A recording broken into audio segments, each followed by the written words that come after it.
திருத்துவத்தின் முதல் நபராகிய பிதாவாகிய தேவனை குறித்து நம்ம பார்க்க போகிறோம். வேதம் உண்மையில் பிதாவை தெய்வம் என்று போதிக்கிறதா, எப்படி அதை விவரிக்கிறது என்பதை நம்ம பார்க்க போகிறோம். பிதாவாகிய தேவனை குறித்து கொஞ்சம் நிறைய காரியத்தை நம்ம புரிஞ்சுக்க போகிறோம். முதலாவது பிதாவாகிய தேவன் ஒரு அறிமுகத்தை பார்க்க போகிறோம்.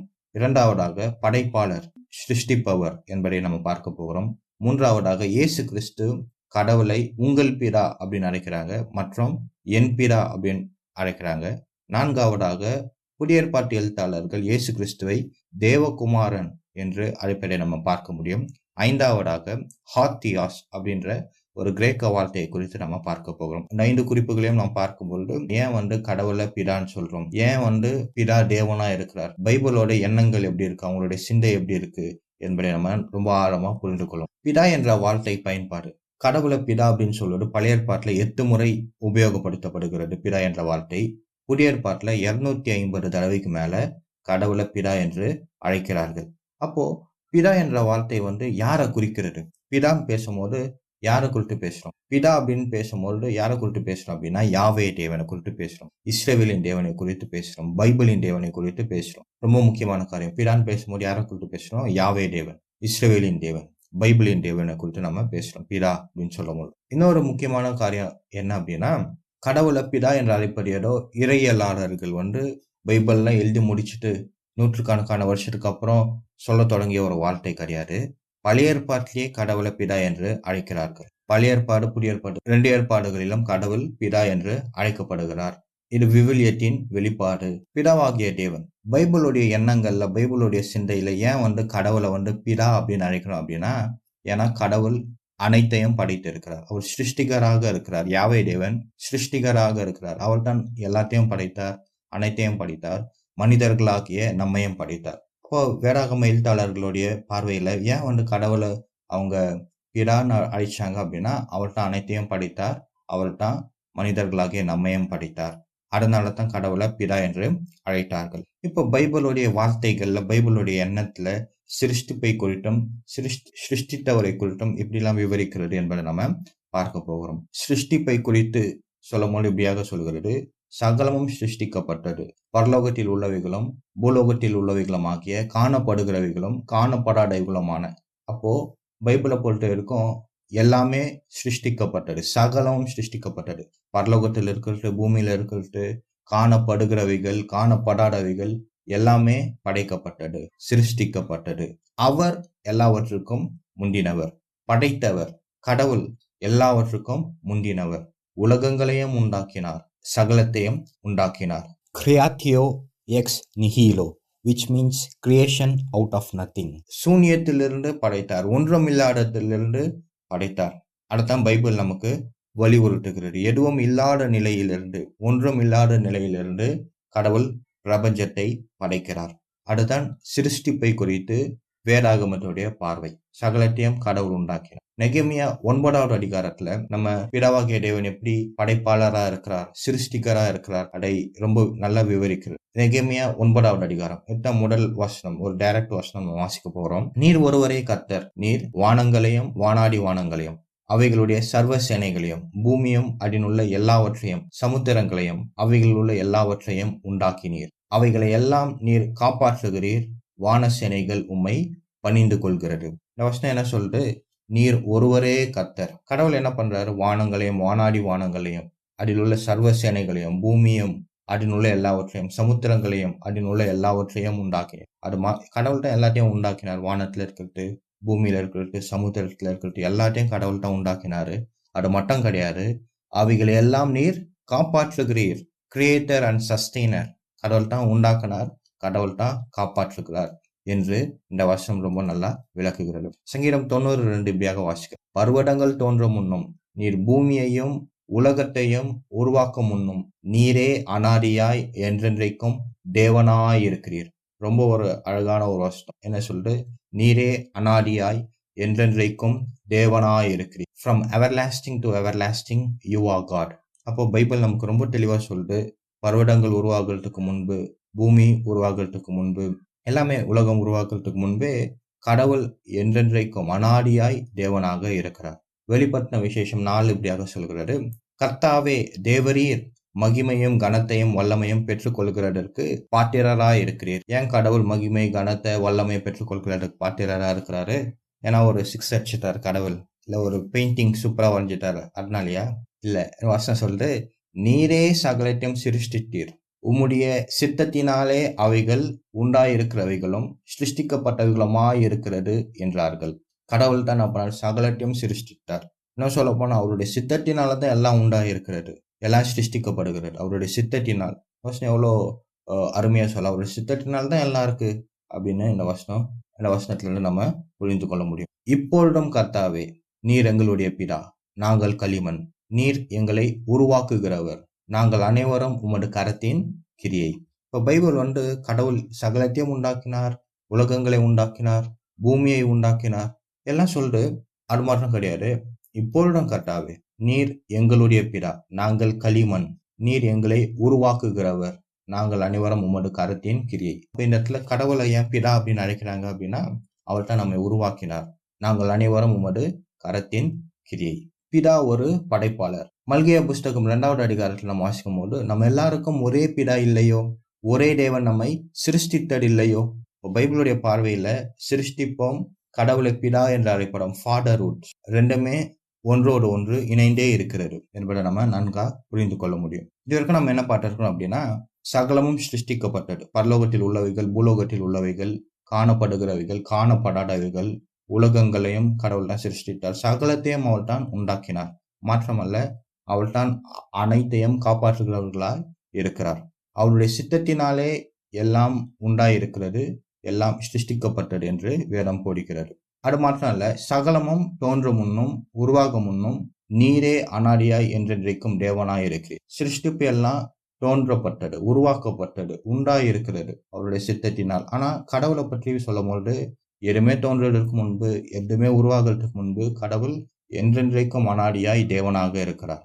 இதுதான் எல்லாத்தையும் பற்றி, சிருஷ்டிப்பை பற்றி, பெரிய பெரிய காரியத்தை பற்றி எல்லாம் பைபிள் சொல்லுது. எல்லாம் உண்டாக்கப்பட்டதுதான், பரலோகத்தில் இருக்கிறது, பூமியில இருக்கிறதெல்லாம் சொல்லிட்டு நம்ம பற்றி பேசும்போது, நீர் எங்களுடைய பிதா, நாங்கள் களிமண், நீர் எங்களை உருவாக்குகிறவர், நாங்கள் அனைவரும் உமது கரத்தின் கிரியை என்று வேதம் ரொம்ப திட்டமா நமக்கு போதிக்கிறது. ஒரே பிதா இல்லையோ, ஒரே தேவன் நம்மை சிருஷ்டித்ததில்லையோ. கடவுள் சிருஷ்டிகரா இருப்பதும், கடவுள் நாம் பிதா என்று அழைப்பதும் இணைந்தே இருக்கிறது. புதிய ஏற்பாட்டில் நம்ம பார்க்கும் பொழுது, இயேசு கிறிஸ்து நமக்கு நல்லா தெரிஞ்சபடி மத்தேயு 6வது அதிகாரத்துல, பரமண்டலங்களில் இருக்கிற எங்கள் பிதாவே. இப்ப மறுபடியும் அந்த கடவுளை பிதா என்று அழைப்பது, பரலோகத்தில் இருக்கிறவரை தேவனை பிதா என்று அழைப்பது தொடர்வதை நம்ம பார்க்க முடியும். மத்தேயு 6வது அதிகாரத்துல இப்படியா சொல்றாரு, ஆகாயத்து பட்சிகளை கவனித்து பாருங்கள், அவைகள் விதைக்கிறதுமில்லை, அறுக்கிறதுமில்லை, களஞ்சியங்களில் சேர்த்து வைக்கிறதுமில்லை, அவைகளையும் உங்கள் பரமபிதா பிழைப்பூட்டுகிறார், அவைகளை பார்க்கலாம் நீங்கள் விசேஷித்தவர்கள் அல்லவா. இந்த வசனத்துல இயேசு கிறிஸ்து என்ன சொல்றாங்க அப்படின்னா, உங்கள் பரமபிதா. பழைய ஏற்பாட்டில் வாசிச்சோம், அவள் தான் எல்லாத்தையும் படைத்து அதை காப்பாற்றுகிறவராக இருக்கிறார், சஸ்டெய்னர் அப்படின்னு நம்ம புரிஞ்சுக்கொண்டோம். அவைகளையும் உங்கள் பரமபிதா பிழைப்பூட்டுகிறார். ஆகாயத்து பட்சிகளை பிழைப்பூட்டுகிறவர் யாரு? உங்கள் பரமபிதா. கடவுளை பிதா என்று இயேசு கிறிஸ்து அழைக்கிறார், உங்கள் பிதா என்று அழைக்கிறார். மாற்றம் இல்லை, உங்கள் பிதா என்று அழைக்கிறதுக்கு மாற்றம் கிடையாது, என் பிதா என்றும் அழைக்கிறார். அதை நம்ம கொஞ்சம் புரிஞ்சுக்கணும். மற்ற 7வது அதிகாரத்தில் நம்ம பார்க்கும்போது, பரலோகத்தில் இருக்கிற என் பிதாவின் சித்தத்தின்படி செய்கிறவனே பரலோக ராஜ்யத்தில் பிரவேசிப்பானே அல்லாமல், என்னை நோக்கி கர்த்தாவே கர்த்தாவே என்று சொல்லுகிறவன் அதில் பிரவேசிப்பதில்லை. மத்தேயு 10வது அதிகாரம் 32, 33 எப்படியாக வாசிக்கிறோம், மனுஷர் முன்பாக என்னை அறிக்கை பண்ணுகிறவன் எவனோ அவனை நானும் பரலோகத்தில் இருக்கிற என் பிதாவின் முன்பாக அறிக்கை பண்ணுவேன். மனுஷர் முன்பாக என்னை மறுதளிக்கிறவன் எவனோ அவனை நானும் பரலோகத்தில் இருக்கிற என் பிதாவின் முன்பாக மறுதளிப்பேன். மறுபடியும் இயேசு கிறிஸ்து பரலோகத்தில் இருக்கிற என் பிதா, கடவுள் என்ன பண்றாரு, மறுபடியும் என் பிதா என்று அழைப்பதை நம்ம பார்க்க முடியும்.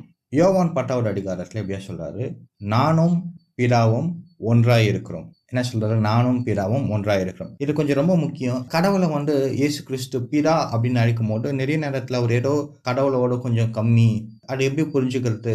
யோவான் 10வது அதிகாரம் 30 நம்ம அப்படியே வாசிக்கிறோம், நானும் பிதாவும் ஒன்றாய் இருக்கிறோம். இயேசு கிறிஸ்து என்ன சொல்றாரு, நானும் பிதாவும் ஒன்றாய் இருக்கிறோம். யூதர்கள் மறுபடியும் அவர் மேல் கல்லெறியும்படி கல்லுகளை எடுத்துக்கொண்டார்கள். ஏன் எடுத்துக்கொண்டாங்க? 33வது வசனத்துல எப்படியா சொல்லுது, நீ மனுஷனா இருக்க உன்னை தேவன் என்று சொல்லி இவ்விதமாக தேவதூஷணம் சொல்லுகிறபடியினால் உன்மேல் கல்லெறிகிறோம் என்றார்கள். அப்போ என்ன சொன்னாரு, நானும் பிதாவும் ஒன்றாயிருக்கிறோம். அப்போ இயேசு கிறிஸ்து கடவுளை என் பிதான்னு அழைக்கிறாரு. மாற்றம் கிடையாது. நானும் பிதாவும் ஒன்றாயிருக்கிறோம். இன்னொரு வசனத்தில் நம்ம வாசிக்க முடியும். யோவான் 14 எப்படியாக வாசிக்கிறோம். அதற்கு இயேசு, நானே வழியும் சத்தியமும் ஜீவனமாய் இருக்கிறேன். என்னை அல்லாமல் ஒருவனும் பிதாவினிடத்தில் வரான். யோவான் 14:10-11 எப்படியாக வாசிக்கிறோம். நான் பிதாவிலும் பிதா என்னிலும் இருக்கிறதே நீ விசுவாசிக்கிறது இல்லையா? நான் சொல்றாரு, நான் பிதாவிலும் பிதா என்னிலும் இருக்கிறதே நீ விசுவாசிக்கிறது இல்லையா? 11வது வசனம் எப்படியா சொல்லுது, நான் பிதாவிலும் பிதா என்னிலும் இருக்கிறதை நம்புங்கள். அப்போ இயேசு கிறிஸ்து என்ன சொல்றாரு அப்படின்னா, கடவுளை உங்கள் பிதான்னு அழைக்கிறாரு, என் பிதான்னு அழைக்கிறாரு. நானும் என் பிதாவும் ஒன்றா இருக்கிறோம்னு சொல்றாரு. பிதா என்னில் இருக்கிறார். நான் பிதாவிலும் பிதா என்னிலும் இருக்கிறதே நீ விசுவாசிக்கிறது இல்லையா? யோவான் 14:20 இப்படியாக சொல்கிறது, நான் என் பிதாவிலும் நீங்கள் என்னிலும் நான் உங்களிலும் இருக்கிறதை அந்நாளிலே நீங்கள் அறிவீர்கள். நான் என் பிதாவிலும் நீங்கள் என்னிலும் நான் உங்களிலும் இருக்கிறதை. 20, 21, 22, 23 வாசிக்கும் போது விசுவாசிக்குள்ள கடவுள் இருக்கிறார், நாங்கள் ஒன்று வாசம் பண்ணுவோம், அது மாதிரிலாம் வரும். இந்த வார்த்தைகளை நம்ம பார்க்கும்பொழுது இயேசு கடவுளை பிதா என்று அழைப்பது ஏதோ ஒரு கடவுளோட கீழே அப்படி என்ன பண்ணல குடியேற்பாட்டு எழுத்தாளர்கள் காமிக்கல. யூதர்கள் என்ன பண்ணாங்க, நீ மனுஷனா இருக்க, உன்னை தேவன் என்று சொல்லி இவ்விடமாய் தேவதூஷணம் சொல்லுகிறபடினால் உன்மேல் கல்லெறிகிறோம். இயேசு கிறிஸ்து சொல்றாரு, நானும் பிதாவும் ஒன்றாய் இருக்கிறோம். குடியேற்பாட்டு எழுத்தாளர்கள் இயேசுவை தேவகுமாரன் என்று அழைக்கிறார்கள். இயேசுவை என்ன சொல்றாங்க, தேவகுமாரன். உதாரணத்துக்கு ரோமர் 1வது அதிகாரம் 4:5 இப்படியாக சொல்லுது, கர்த்தராகிய இயேசு கிறிஸ்துவானவர் மாம்சத்தின்படி தாவீதின் சந்ததியில் பிறந்தவரும் பரிசுத்தமுள்ள ஆவியின்படி தேவனுடைய சுடன் என்று மரித்தோரிலிருந்து உயிர் தெழுந்ததினாலே பலமாய் ரூபிக்கப்பட்ட தேவகுமாரனாய் இருக்கிறார். இயேசு கிறிஸ்துவ என்ன சொல்றாங்க, பவுலிங்க என்ன சொல்றாரு, கர்த்தராகிய இயேசு கிறிஸ்துவானவர் தேவனுடைய சுடனா இருக்கிறார், தேவகுமாரனாய் இருக்கிறார் என்று போடுகிறார்கள். 2 கொரிந்தியர் இப்படியாக வாசிக்கிறோம், என்னாலும் சில்வானாலும் தீமோத்தேயுவினாலும் உங்களுக்குள்ளே பிரசங்கிக்கப்பட்ட தேவகுமாரனாகிய இயேசு கிறிஸ்துவும், பவுலால சில்வானால தீமோத்தேயுவினால உங்களுக்குள்ளே பிரசங்கிக்கப்பட்ட தேவகுமாரனாகிய இயேசு கிறிஸ்து என்னன்னு பிரசங்கம் பண்ணாங்க, தேவகுமாரன் என்று பிரசங்கம் பண்ணுகிறதை நம்ம பார்க்க முடியும். எபிரேயர் 4வது அதிகாரம் 14 இப்படியாக சொல்கிறது, வானங்களின் வரையாய் பரலோகத்திற்கு போன தேவகுமாரனாகிய இயேசு என்னும் மகா பிரதான ஆசாரியர் நமக்கு இருக்கிறபடியால். மகா பிரதான ஆசாரியர் யாரு? தேவகுமாரனாகிய இயேசு. தேவகுமாரனாகிய இயேசு. அப்போ பரவலாக பவுல், தீமோத்தேயு, சில்வான், எபிரேயரோட ஆசிரியர் எல்லாரும் இயேசு கிறிஸ்து என்ன சொல்றாங்க, தேவகுமாரன் தேவகுமாரன் என்று சொல்றாங்க. புதியேற்பாடு தேவகுமாரன் ஆகிய இயேசுவை கடவுளுக்கு சமமாக காண்பிக்கிறது. பிதா மற்றும் குமாரன் பற்றிய இந்த விவிலிய வெளிப்பாட்டிலிருந்தே தெய்வீகம் அல்லது திருத்துவம் சிந்தனை உருவாகிறது. இப்ப நம்ம என்ன பார்த்தோம் அப்படின்னா, ரொம்ப முக்கியம். இப்ப நம்ம பார்த்த வசனம் வெறும் பிதாவாகிய தேவனை புரிந்து கொள்வதற்கு மாற்றம் உடவுல, பிதாவை புரிந்து கொள்வதற்கும் திருத்துவத்தை புரிந்து கொள்வதற்கும் ரொம்ப ஒரு முக்கியமான வசனங்களை நம்ம வாசிச்சோம். இயேசு பரமண்டலத்தில் இருக்கிற எங்கள் பிதாவே அப்படின்னு ஜெபிக்க கற்றுத்தராரு. உங்கள் பிதான்னு சொல்றாங்க. அப்புறம் என் பிதா அப்படின்னு அழைக்கிறாரு. என் பிதான்னு அழைச்சது மாற்றம் அல்ல, நானும் என் பிதாவும் ஒன்றா இருக்கிறோம். பிதா என்னில் இருக்கிறார், நான் அவரில் இருக்கிறேன். இது மாதிரிலாம் சொல்றாரு. யூதர்கள் எல்லாம் கேட்டு என்ன சொல்றாங்க, நீ மனுஷனா இருக்க, உன்னை தேவன் சொல்றியே, அது மாதிரி சொல்றாங்க. அப்போ தேவகுமாரன் அப்படின்ற வார்த்தை ஏதோ கடவுளோட கீழே இருக்கிறது அது மாதிரி பற்ற வார்த்தை கிடையாது. பைபிள் வார்த்தையில சொல்ல போனா அது தேவனுக்கு சமமாய் இருப்பது. இயேசு கிறிஸ்து தேவனுக்கு சமமாய் இருந்தார். பிலிப்பியர் 2வது அதிகாரத்தில் நம்ம எப்படியாக வாசிக்கிறோம், அவர் தேவனுடைய ரூபமாய் இருந்தும் தேவனுக்கு சமமாய் இருப்பதை கொலையாடின பொருளாய் எண்ணாமல். இப்போ பைபிளுடைய பார்வையில இயேசு கிறிஸ்து தேவகுமாரன், இயேசு பிறன் அழைக்கிறது ஏதோ ஒரு 2வது ஆளு, செகண்டரி அப்படின்னு நம்ம நினைப்போம். அது மாதிரி கிடையாது. அவர் தேவனுக்கு சமமானவர் என்பதை வேத வசனம் போதிக்கிறது. இறுதியாக தேவன், ஹாத்தியாஸ் அப்படின்ற ஒரு கிரேக்க வார்த்தையை குறித்து நம்ம பார்ப்போம். ஹா அப்படின்ற சொல் ஆண்பால் சுட்டு பெயர், ஆண்பால் சுட்டு பெயர். தியாஸ் என்பது தேவன், தியாஸ் என்பது தேவன் என்று பொருள்படும். ஹாத்தியாஸ் அப்படின்னா அதோடைய பொருள், நேரடி பொருள் என்ன அப்படின்னா அந்த கடவுள், த காட். இப்போ நம்ம பைபிள் குடியேற்பாட்டு எழுத்தாளர்கள் பிதாவை குறிக்க குடியேற்பாட்டில் என்ன வார்த்தை உபயோகப்படுத்தினாங்க அப்படின்னா ஹாத்தியாஸ். குடியேற்பாட்டு கிரேக்க மொழியில் எழுதப்பட்டது. கிரேக்க மொழியில கடவுள் பிதாவாகிய தேவனை என்னென்ன அழைச்சாங்க, ஹாத்தியாஸ் அப்படின்னு அழைச்சாங்க. நம்ம பைபிள் தமிழ்ல படிக்கிறோம். நம்ம பைபிள் படிக்கும்போது எங்கெல்லாம் தேவன் அப்படின்னு படிக்கிறோமோ அது யாரை குறிக்கிறது, பிதாவாகிய தேவனை குறிக்கிறது. நம்ம பவுலின் வழக்கமான வாழ்த்துக்கள்ல நம்ம பார்ப்போம்ல. இப்போ உதாரணத்துக்கு ரோமர் 1வது அதிகாரம் 3வது வசனம், நம்முடைய பிதாவாகிய தேவனாலும் கர்த்தராகிய இயேசு கிறிஸ்துவினாலும் உங்களுக்கு கிருபையும் சமாதானமும் உண்டாவதாக. இந்த இடத்துல பிதாவை எப்படி சொல்றாங்க? பிதாவாகிய தேவனாலும். அப்போ தேவன் என்ற சொல் யாரை குறிக்கிறது? பிதாவை குறிக்கிறது. அதே மாதிரி 1 கொரிந்தியர் 1:3 எப்படியாக சொல்கிறது?